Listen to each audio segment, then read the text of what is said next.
professor Luciano, vou apresentá-lo e nós iremos iniciar. O professor Luciano é o assessor das escolas aqui da região sul do país e do estado do Mato Grosso. Estamos hoje, no Brasil inteiro com o programa Educar para o Pensar e aqui no sul com muitas escolas participando, algumas há muito tempo. Temos escolas que há 30 anos estão conosco, escolas que há 25 anos estão conosco, escolas que nesse ano estão iniciando um trabalho, e isso é muito gratificante porque a gente percebe, professor Luciano, que o nosso trabalho tem uma consistência, o nosso trabalho tem uma seriedade e tem resultados. Nós queremos uma escola reflexiva, nós queremos uma escola que seja ativa, no sentido de organização das ideias, no sentido de fazer os alunos serem críticos, criativos e criteriosos. Então, o programa Educar para o Pensar é um programa que tem base. E o tema de hoje será sobre o diálogo. E o diálogo como algo muito importante na vida dos nossos alunos, na vida das pessoas, para que elas possam perceber a importância de dizer a palavra e serem ouvidas. Muito bem, professor Luciano, está contigo a palavra. Vamos iniciar esse nosso Diálogos Abertos, do Educar para o Pensar. Isso mesmo. Pessoal, bem-vindos, bem-vindas. É uma grande alegria poder estar aqui com vocês nessa série de webinário que estamos apresentando. Essa série a gente batizou, como o professor bem disse, Diálogos Abertos. O próprio tema já é um convite, para que nós possamos conversar, enfim, trocar algumas ideias, Bastante pessoas estão entrando, que bom, eu fico bastante feliz, veem aí as pessoas de que são escolas parceiras que estão conosco, e escolas que ainda não são parceiras, mas querem nos conhecer. Eu acho que isso é muito importante, isso nos dá um feedback de que o trabalho está sendo feito, está sendo ouvido, e o tema de hoje, o que a gente vai falar um pouquinho é justamente isso: como fazer o diálogo acontecer na sala de aula. E a gente preparou uma pesquisa onde entra a metodologia, uma pesquisa onde ela está também embasada em outros autores. Temos aí Paulo Freire, Habermas, temos aí vários outros aí, como Porto, como Lippmann, como Morin, enfim, o próprio professor Silvio, nos seus estudos, o professor Nivaldo Alves, enfim, vários professores que somam, e fazem com que o programa Educar para o Pensar tenha uma base sólida. E é essa base sólida que a gente quer mostrar para os professores, professor Silvio, de que estamos aplicando isso à realidade e à sala de aula. Então, que bom, estamos aqui, segundo webinário, e isso é bastante importante, essa troca de experiência e essa fala. O professor Silvio vai contar uma história um pouco aqui para nós, para contextualizar, e depois a gente continua já entrando em alguns pontos que vão ser bastante específicos. Bom, a história que eu gostaria que a gente pensasse juntos, muitos dos nossos professores que trabalham com o nosso material didático em sala de aula, já trabalharam com seus alunos no 8º ano, na coleção Início de uma Mudança, que está na 18ª edição, e que é o livro Aprendendo a Viver Juntos. É a história do discípulo honesto, é uma história do folclore judaico. Eu acho que ele é pertinente nessa questão do diálogo, na questão de a gente buscar entender o que o outro pensa, como ele pensa, por que ele se coloca através da sua fala, do seu ouvir, para que seja entendido. Então, uma vez um rabino decidiu testar a honestidade dos seus discípulos, por isso os reuniu e lhes fez uma pergunta: o que vocês fariam se estivessem caminhando e achassem uma bolsa cheia de dinheiro caída na estrada? Eu a devolveria ao dono, disse um discípulo. A resposta dele foi muito rápida. Preciso descobrir se ele realmente pensa assim, pensou consigo mesmo o rabino. Eu guardaria o dinheiro.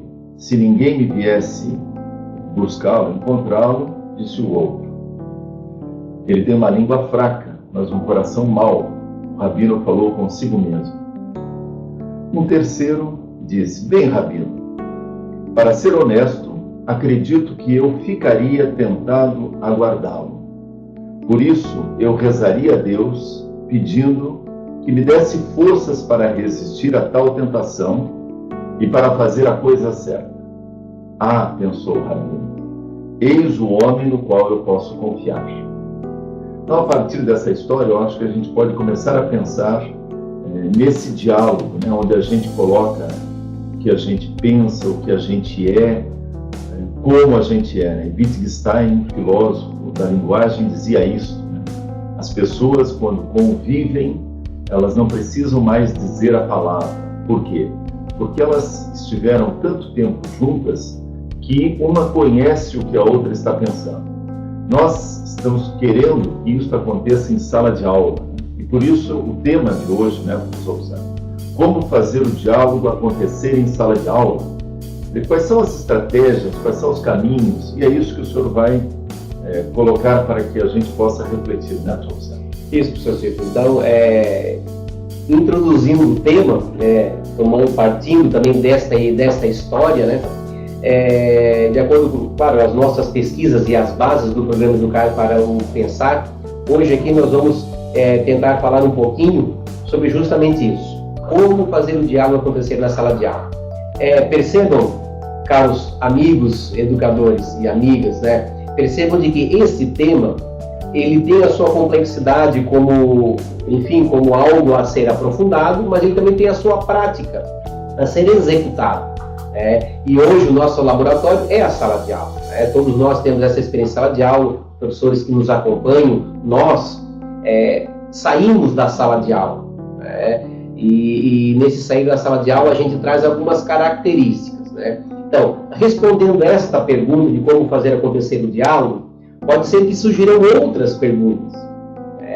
Eu acho que esse viés filosófico ele vai nos fazer discutir, debater e tentar solucionar alguns problemas, não todos. Eu acho que isso também a gente imagina muitas vezes, vamos resolver todos os problemas do mundo, e as coisas não são assim. Então começamos a resolver de alguns pontos estratégicos e o nosso local hoje, essa perspectiva é a sala de aula. Então algumas palavras-chave que vocês podem estar percebendo que está aqui no texto, que fazem parte desse ambiente da sala de aula. Estímulos, habilidades, competências, regras, multidisciplinaridade, transdisciplinaridade, e aí segue a lista de algumas palavras, pode estar nos acompanhando aí também. Eu acho que isso é importante porque nos faz perceber que a sala de aula é o lugar de dizer a palavra.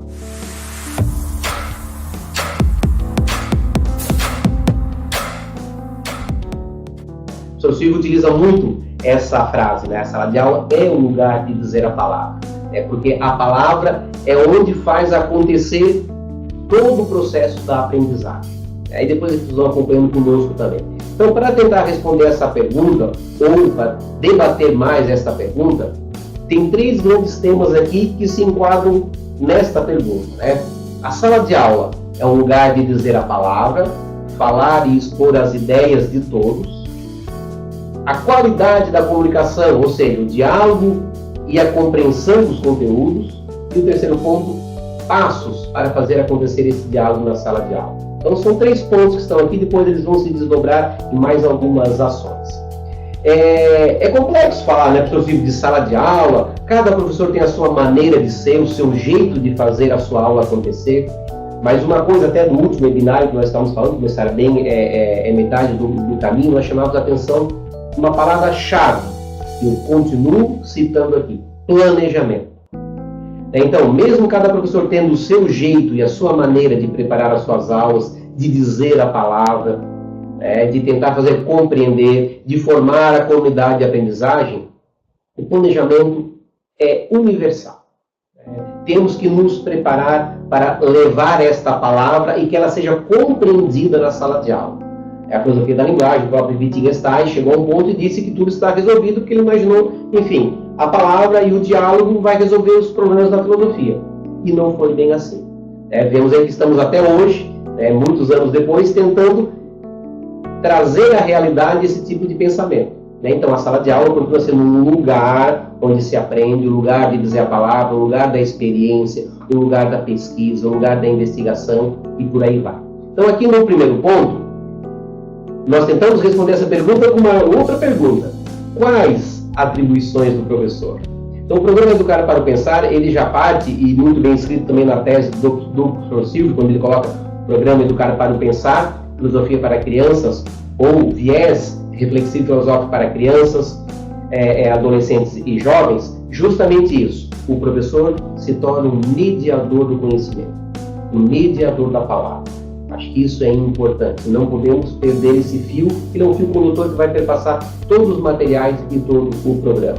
E aí, professor Luciano, eu acho que é importante a gente também refletir de que nós, enquanto professores, temos esse espaço privilegiado que é a sala de aula, onde a gente pode dizer a palavra, onde a gente pode ser ouvido, mas, enquanto educadores, nós precisamos aprender a escutar o que o aluno tem para dizer. E, ao mesmo tempo, ensinar o aluno a dizer a palavra de uma maneira muito mais complexa, muito mais ampla. Então, quando o senhor coloca quais as atribuições do professor, eu acho que, fundamentalmente, essa postura nesse século XXI, que é o século da comunicação, que é o século das mídias sociais, a gente aprender a ouvir o que os nossos alunos têm para dizer e ensiná-los a ouvir o que nós temos para dizer. Que esse espaço é um espaço privilegiado, a sala de aula. Então, a atribuição, a competência, o que nós precisamos como metodologia, que são essas questões que o senhor colocou aí, é de aprendermos a dizer a palavra e aprendermos a colocar para o nosso aluno também dizer a palavra, mas fundamentalmente aprendermos a escutar. E isso eu acho que tem grande fundamento, professor Silvio, porque a gente percebe que, claro, hoje em dia, como você muito bem falou, o século das mídias, né? Nós entramos nesse novo milênio, como se diz, inaugurando uma nova fase de comunicação também, né?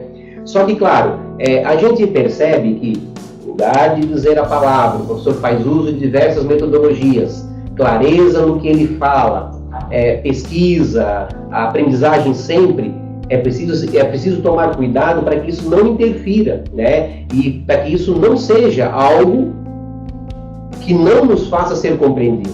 Então, a tecnologia, a comunicação e a educação devem andar de mãos dadas. Porém, tem as suas ressalvas e tem as suas situações, né? Então, as atribuições do professor vai além do que a gente falou aqui. Cada um vai se preparar da sua maneira de ser, no seu planejamento, dizer a palavra, a clareza e tudo mais, a pesquisa, e aí se chama para um consenso, né? Muita gente às vezes pensa que o consenso, todo mundo diz, legal, todo mundo aceita. Não é bem assim. O consenso, ele está dentro de um senso, onde através da reflexão se vai investigar e perceber se aquilo é aplicável e se aquilo nos ajuda. Se não nos ajuda, se segue adiante e se vai ao encontro daquilo que pode nos ajudar. E aí vem uma outra pergunta. Quais as competências e as habilidades esperadas dos alunos? Porque essa comunicação entre o professor e os alunos, ela não pode sofrer qualquer tipo de interferência. Por exemplo, uma sala de aula que provoca muitos ruídos, como é que o professor vai passar essa palavra? Vai dar o tom daquela pesquisa que ele está dando? Isso fica um pouquinho difícil. Então, só pelo simples fato de se ter uma comunidade de aprendizagem investigativa, temos um consenso da aprendizagem, onde todos querem aprender. Porém, isso, claro, às vezes a gente falando assim, a gente pensa, poxa, uma sala de aula quieta, isso é uma utopia, né? E outra, essa sala de aula muito quieta desconfia, algo está errado também. Então, é preciso sim ter as perguntas, é preciso sim ter a interação, é preciso ter lá os alunos, os adolescentes, as crianças, os jovens levantando o braço, questionando o professor em alguns pontos, sim. Agora, quando eu falo questionar, é justamente isso. Trazer mais elementos para que o diálogo se torne mais pertinente, mais aprofundado. Então, muito bem, as atribuições do professor enquanto mediador, dizer a palavra, fazer com que as crianças e adolescentes aprendam ao ouvir, né, as competências e habilidades dos alunos aprender. E aí eu trago aqui do Edgar Morin, muito interessante, quando ele traz as 4 bases da educação mundial, né? Aprender a ser, conviver, conhecer, e aí a gente vai além disso, que é o dialogar, o respeitar, relacionar-se. Quando a gente se relaciona com alguém, a gente se conhece e conhece o outro. E se não conhece, se vai conhecer. Eu acho que isso é muito importante também. É isso que a gente espera dos alunos, né? Para que tenha essa abertura para a aprendizagem. E uma terceira pergunta das outras perguntas: qual metodologia pode ser empregada para que as aulas se tornem mais dialógicas, né? Então, a gente apresenta aqui a vocês, que já foi apresentado no primeiro webinar, professor Silvio, a metodologia LIDA, que é a metodologia do Programa Educar para o Pensar, onde essas 4, essa definição se desdobra em 4 palavras, né, que é ler, investigar, dialogar e agir. Eu acho que é bastante importante, professor Silvio, quando a gente fala no agir, a educação, a aprendizagem, a sala de aula como um lugar por excelência de aprender, é justamente isso. Se diz a palavra, e essa palavra ela tem que ressoar, não pode ser solta. E o grande intuito, e eu acho a grande importância da escola ou das outras instituições que formam consciências e formam o ser humano, é justamente isso, de que se possa fazer a diferença na sociedade, transformando. Eu acho que isso é muito importante. E o Programa Educar para o Pensar, ele traz isso. É uma competência que tem que se colocar em prática, transformar a sociedade. Através da palavra? Também, mas através da ação. E ação enquanto cidadãos engajados, lá no seu bairro, lá na sua escola, lá no seu município, enfim. Lugares não faltam para que a gente possa colocar em prática a palavra e fazer acontecer essa aprendizagem, né? E aí, professor Luciano, é interessante, né? Nós temos várias pessoas participando dessa nossa conversa, né? Desse nosso diálogo aqui, e estão dialogando conosco também. Eu sempre costumo colocar qual é a atitude de uma professora de educação infantil quando falamos do diálogo. Ela já faz isso quando ela quer que os seus alunos externalizem via fala, ou via desenho, ou via ação em sala de aula, aquilo que pensam, aquilo que sentem. Então, na educação infantil se faz um trabalho dialógico. De 1º ao 5º ano também se faz. A professora se esforça para que o aluno diga a palavra.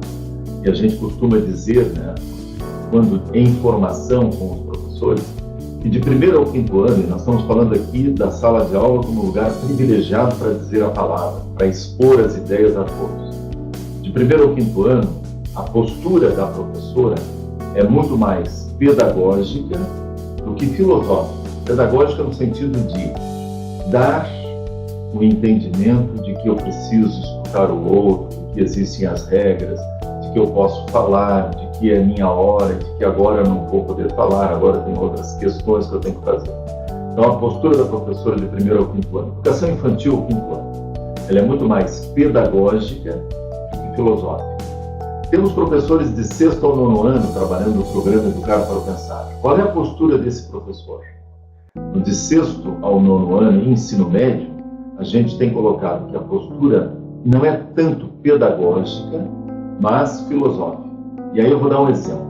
Há uns anos atrás eu estava numa escola aqui do sul do país, fazendo um trabalho com professores, e o professor que trabalhava de 6º ao 9º ano no ensino médio disse que nas suas aulas havia um burburinho, né? aquela coisa que muitos orientadores, diretor, não gosta que aconteça na sala de aula ou na escola.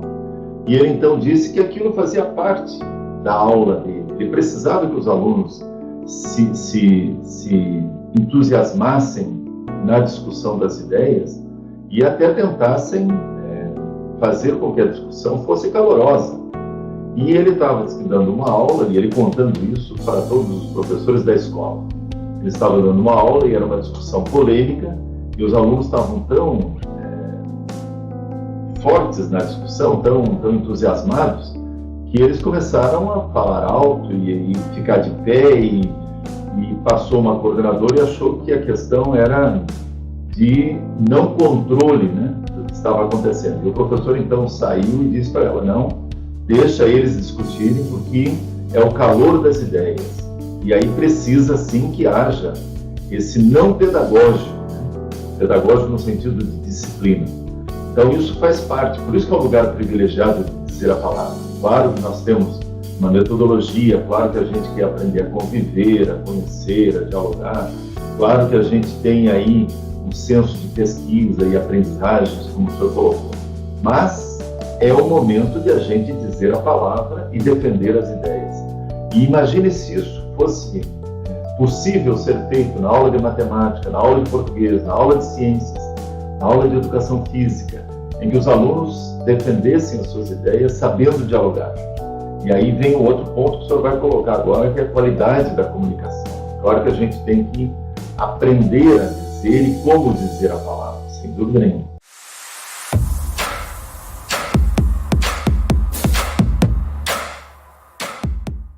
Claro, a gente sabe que nesse meio tempo em que o professor fala, os alunos que são os partícipes dessa comunidade de aprendizagem escutam e se posicionam para depois também falar, existe uma preocupação de que esta qualidade da comunicação, a dicção do professor, a palavra que ele diga, a pesquisa que ele fez, seja realmente de qualidade. Então aqui está um outro ponto para que se faça acontecer o diálogo na sala de aula. Esta qualidade do que se fala e como se fala. Até ontem nós recebemos a visita aqui de uma mãe que veio conhecer o Centro de Educação para o Pensar, e ela assim dizia, poxa, que fantástico o trabalho que vocês fazem. Uma mãe do primeiro aninho do ensino fundamental. E ela dizia, poxa, que fantástico o meu filho chegar em casa com uma tarefa de filosofia. E a professora orientou dizendo o seguinte, procure em casa os pais e faça um desenho, lá a história do livro lá do meu quintal, e dizia, faça uma história onde as aves que representam uma parte da filosofia, o quero-quero e o beija-flor, possam estar conversando, possam estar dialogando. E a criança fez esse desenho com um balão, o beija-flor conversando com o quero-quero. Mas sobe tudo para a gente ilustrar um pouquinho isso, de que é possível fazer sim acontecer o diálogo entre pessoas que não se conhecem. Estamos numa sala de aula, estamos formando uma comunidade e através dessa comunidade qual é o interesse? É aprender, é dialogar, é conhecer as regras, é respeitar e se fazer respeitar também. Então essa qualidade da comunicação ela vai muito por essa linha. O que o professor preparou? Como que ele preparou? Como que ele está dizendo essa palavra? Que exercício está sendo passado? E aí, claro, eu acho que é muito importante, o professor comentou até agora, o programa Educar para o Pensar, ele amplia na escola. Que bacana, foi uma aula de educação física. Vamos lá estudar a teoria do basquetebol, refletindo sobre isso. Vamos lá nas aulas de química, buscarmos lá a seleção dos elementos, pensando um pouco sobre isso, o que isso vai me ajudar. E aí essa qualidade vai fazer acontecer as boas aulas. Então, essa qualidade na comunicação nos leva ao diálogo, nos leva a conversar, nos leva a compreender, nos leva a reforçar os laços da amizade. Eu acho que isso é muito importante. Se a gente diz que a sala de aula é uma comunidade que aprende junto, tá certo que cada pessoa aprende de uma maneira individual.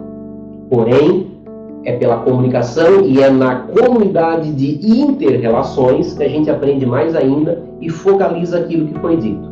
Então, a sala de aula, ela existe, por isso é que talvez aquele projeto da aprendizagem em casa, enfim, que é um outro projeto, ele deixa algumas situações um pouco duvidosas, Como é que eu sozinho vou aprender? E o relacionar-se, E o conhecer? E o ouvir o outro? Como é que fica? Então, isso é bastante complicado. Por isso que essa qualidade da comunicação, ela vai por um caminho onde vai nos levar a compreender o outro, compreender o que o outro está dizendo, ouvir e depois aplicar isso na prática, Então, construir relações é a outra parte do diálogo e dessa qualidade de dizer a palavra. Construir relações. Então, e essas relações o eu com o outro, aí entra Martin Buber, onde fala muito isso, que o eu precisa sempre de um outro, então de um tu, para que exista um nós, para que a comunicação seja realmente colocada em prática e compreendida. E aí nós temos a construção do senso, o próprio Habermas fala nas suas pesquisas que uma grande comunidade ela precisa seguir o consenso dentro desse consenso é preciso ter uma ética. E essa ética nos leva a acreditar que a ideia, quando todos acabam aceitando, é a melhor ideia a ser empregada. É claro, a gente sabe que no ambiente democrático é preciso ter um momento de falar e um momento de calar. A sala de aula é um ambiente democrático, porém tem um momento em que a gente precisa se calar, com toda certeza, e um momento que a gente precisa questionar e colocar a palavra. Eu acho que isso é importante também, né? Então, a construção do consenso, onde a comunidade de aprendizagem investigativa aprende e aprende junto, mesmo dentro da individualidade de cada aluno que está lá, né? O professor mediador é aquele que ele vai se preocupar não só passar conteúdos. Olha, eu li tal livro e nesse livro vai ter que ser feito o trabalho como eu quero. Não, peraí. Então, o professor mediador ele vai se preocupar, o conteúdo é importante, sim, a comunicação é importante, sim, porém a compreensão dos alunos é mais importante ainda, porque senão é um trabalho perdido. E aí é onde a gente vê eu vou chamar de diversas teorias, ou diversas pessoas dizendo, esse método é melhor do que aquele método. Não existe o melhor método, existe sim um método que faz a diferença e que lá na ponta faz com que as crianças, os jovens, os adolescentes e o próprio professor aprenda a aprender. Então o melhor método é esse. Como o melhor material, porque a gente sempre fala que o programa Educar para o Pensar, ele segue um fio condutor e ele nunca é um fim, é um meio. Para quê? Para aprender cada vez mais, né? Então, muito bem. E o aluno, o que se espera dele? Que ele seja um grande pesquisador, um grande investigador. Que ele saiba o momento certo de trazer isso à tona para que possa enriquecer ainda mais o diálogo. E aí o professor como responsável de dizer a palavra, os alunos como responsáveis de ouvir e problematizar essa palavra, a escola como um ambiente de construção. Então, tudo isso acaba tornando essa comunidade de aprendizagem investigativa um mecanismo de dizer e depois agir, ou seja, empregar na sociedade, né? E o passo número 3, quando a gente coloca aqui, passos para fazer acontecer esse diálogo na sala de aula. Então, eu elenquei aqui, como vocês podem estar nos acompanhando, 8 propostas. Não quer dizer que sejam as melhores, mas são 8 propostas que podem ajudar o professor a dinamizar cada vez mais. Então, a gente tem aí a relação de empatia, eu acho que isso é muito importante. Sempre nas palestras que a gente tem por aí, formação de professores, a gente deixa muito claro, né? Às vezes a criança, o adolescente, o jovem, não quer saber, se nessa noite eu estive indisposto, se eu não dormi direito, se eu tive um problema de saúde, não quer saber disso. Ele quer saber que o professor está lá, dizendo a palavra, e que ele possa ir ao encontro, olhar nos olhos, fazer esse estímulo para que se possa aprender cada vez mais. Então, eu acho que o primeiro passo está aqui. Essa relação de empatia, professor e aluno. Segundo ponto, perceber o entendimento dos alunos e valorizar. Então, essas perguntas que o professor traz e muitas vezes não há resposta, o professor precisa estimular para que essas crianças, esses adolescentes, esses jovens compreendam e problematizam, né? Trazer a realidade dele. O que ele entendeu daquilo que foi dito? Então, o professor é preciso estimular para que isso aconteça, né? O passo 3, ser prestativo, ajudar a aprender. Acho que isso é importante. Uma pesquisa nos Estados Unidos, eu estava lendo esses tempos uma revista de educação e dizia que nos Estados Unidos uma pesquisa surgiu e aqui no Brasil é aplicada também, a USP traz isso aí também para nós, de que cada vez que o professor vai ao encontro do aluno, se posiciona ao lado da carteira ou da cadeira e coloca a mão no ombro, 75% ele aprende mais do que simplesmente o professor falar lá da sua posição ou da sua cátedra, né, lá da mesa, lá da frente do quadro. Então, eu acho que isso é importante. Ir ao encontro para estimular essa aprendizagem. O posicionar-se sobre assuntos. O professor não pode trazer para a sala de aula um assunto e dizer, é isso, pessoal, está aqui, vou cobrar isso de vocês. Ok, ele pode dizer que vai cobrar, mas não fechar a discussão. Então, assim, todo o programa Educar para o Pensar, ele foi preparado justamente para isso, para que o professor não encerre em si esse diálogo, mas para que ele faça esse estímulo de que as crianças, os adolescentes e os jovens participem mais. Depois tem expressar as ideias. Então, o professor expressa as suas ideias, traz aquela teoria e espera que os alunos expressem o que foi compreendido. Eu acho que isso é importante, dê espaço. A gente sabe que 45 minutos, 50 minutos, passa rapidinho. E a aula é rápido. Mas, enfim, se a gente acaba fazendo um planejamento interessante, legal, vai dar certo. É mesmo, certamente alguns professores estão dizendo, bom, mas eu tenho muitos alunos na minha sala, né? Como é que eu vou fazer para que eles se expressem, digam as suas ideias, como é que eu posso estimular? Não vou conseguir fazer com 50 alunos falarem em 45 minutos. Com certeza. Vai dar tempo, 1 minuto para cada um.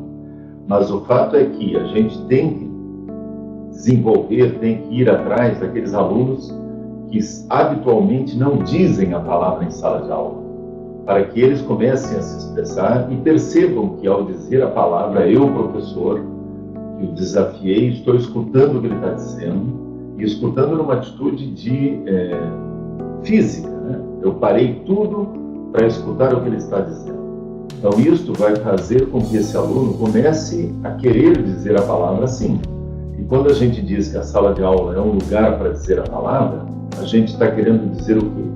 O professor precisa passar o conteúdo, precisa sim mostrar o seu conhecimento, o seu entendimento da matéria, da ciência que ele está trabalhando com os alunos, mas ao mesmo tempo ele está disposto a escutar o que o aluno tem para dizer. Por isso ele vai fazer com que o aluno se expresse, né? Estimular para que a participação aconteça, para que o debate aconteça. Aqueles alunos que falam constantemente já são alunos que querem dizer a palavra, né? E que sabem que, escutando ou não escutando, ele vai dizer a palavra. Mas temos alunos que não dizem a palavra e eles se manifestam de repente de outras formas, e aí a gente tem que descobrir e dar esse espaço para esses alunos e ser criativo, né? Isso, principalmente. E nós temos, ou planejar, como o senhor colocava no começo, nós não temos condições de ficar um período do dia com os nossos alunos, como fica uma professora na educação infantil ou uma professora nos anos iniciais, tem mais tempo com seus alunos. Mas mesmo tendo uma aula semanal, 45, 50 minutos, como é que eu vou fazer para que o diálogo aconteça em sala de aula? Então, o senhor está colocando algumas ideias e a gente precisa ser criativo. E é o nosso papel como educador no século XXI. Com certeza. E os nossos alunos, e se a gente for pensar, né, o senhor, eu, os nossos amigos que estão aqui participando, quais foram os professores que marcaram a nossa vida? Eu falo por mim. Certamente o senhor vai falar pelo senhor, mas foram professores que abriram espaço no seu conteúdo, na sua aula, para que a gente se expressasse. E ainda hoje, alunos que há 30 anos atrás começaram a fazer esse trabalho reflexivo através do Educar para Pensar, quando eu encontro alguns alunos, eles dizem, professor Silvio, como eram legais as aulas que a gente discutia. E aí vem com o nome dos personagens. Fulano de tal, naquela novela que a gente discutia, naquela história, o Gustavo no primeiro ano, que o apelido dele era Bocão. Isso significa que esses alunos tinham espaço para dizer a palavra e lembram com carinho, né? Como a gente lembra dos professores que marcaram a nossa vida.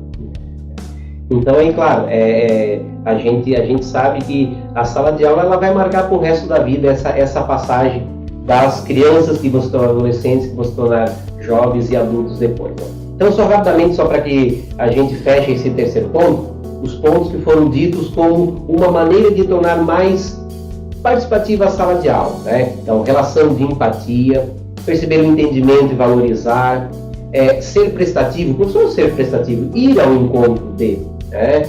Posicionar-se sobre assuntos sem interferir na opinião dos alunos, isso é muito importante.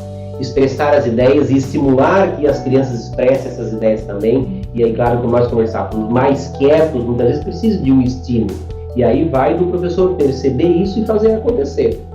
A leitura da realidade, confrontar as ideias, eu acho que isso é muito importante. De nada adianta textos e mais textos se você não parte da história de cada um e você não traz à luz dessa realidade. Né? Por trás das palavras existe sempre uma interpretação.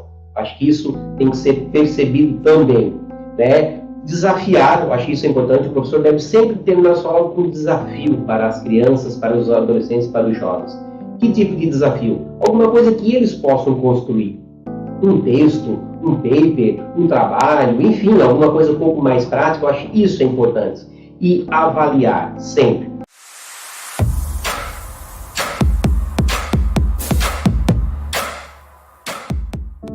Então, como nós já vimos conversado antes, o tema hoje tratado foi justamente isso, como fazer o diálogo acontecer na sala de aula.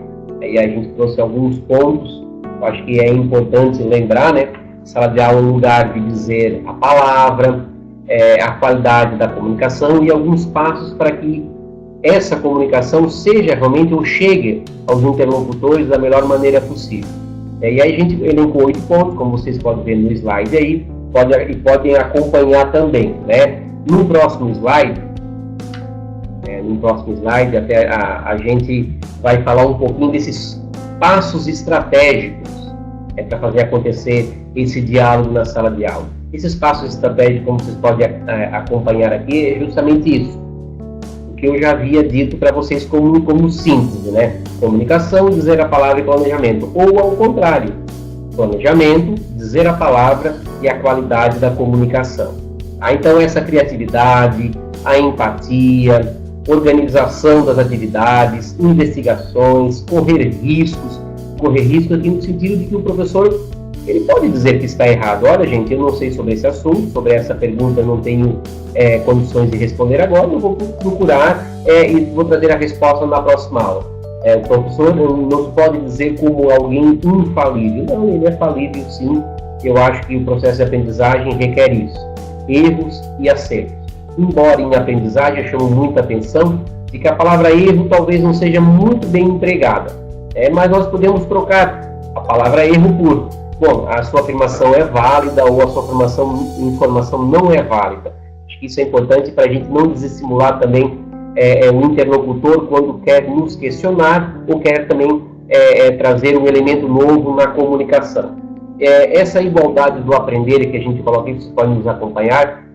Não estou dizendo que os alunos e o professor sabem igual. Não, também não é assim. O professor teve o seu tempo de preparação, as suas horas no banco das academias, os seus livros lidos, a sua organização. Eu acho que isso é muito importante também, né? Mas essa igualdade é justamente isso. Ele estimula, né, e o aluno compreende e aprende. Eu acho que isso também são pontos que nós não podemos esquecer. E avaliar a caminhada, como a gente estava falando para vocês. A avaliação é muito importante, não como avaliação e dizer, bom, que você aprendeu vale 0 ou vale 10. Não. O que você aprendeu? Você consegue colocar em prática isso? Consigo. Ok, então muito bem. Vamos fazer um exercício para que essa prática venha à tona. E muitas vezes, essa avaliação não precisa ser sempre escrita, né? Ela pode ser de forma oral, ela pode ser de forma prática, empregada na comunidade e de outras maneiras também, né? No outro slide que aparece aqui também sobre a metodologia, né, como eu já vimos falado no início da vida, ler, investigar, dialogar e agir, a gente aí percebe de que o professor ele vai entregar isso justamente na sala de aula, no lugar de dizer e de ouvir a palavra, né, de maneira com que todos possam compreender. E aí, como nós falávamos aqui antes, terão aqueles alunos que estão mais próximos ao professor e participam da sala de aula, perguntam, compreendem, mas vai ter aqueles que precisam de um estímulo. Então, vá ao encontro desses alunos, né? Aplique a metodologia do agir em prol do outro, para que se possa realmente fazer as aulas acontecerem, né? E essa prática possa realmente ser empregada na sala de aula. Então, o diálogo aliado aos bons materiais, aliado à metodologia, ao planejamento, e justamente aqui a nossa plataforma do Pensar, formam grande estrutura do programa Educar para o Pensar. Então, nós não estamos sozinhos. Você, professor, você não está sozinho na tua tarefa de educar, de dizer a palavra.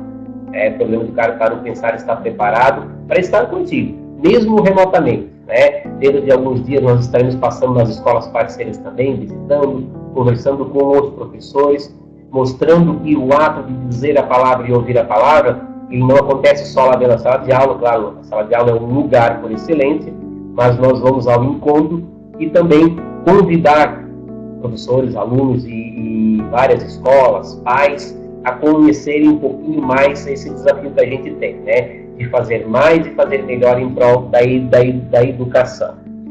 Só lembrando, pessoal, que o programa Educar para Pensar, através da metodologia LIDA, trabalha para que o professor possa mediar o conhecimento dentro da sala de aula através de um material. Aí temos algumas coleções que vão desde a educação infantil até o ensino médio.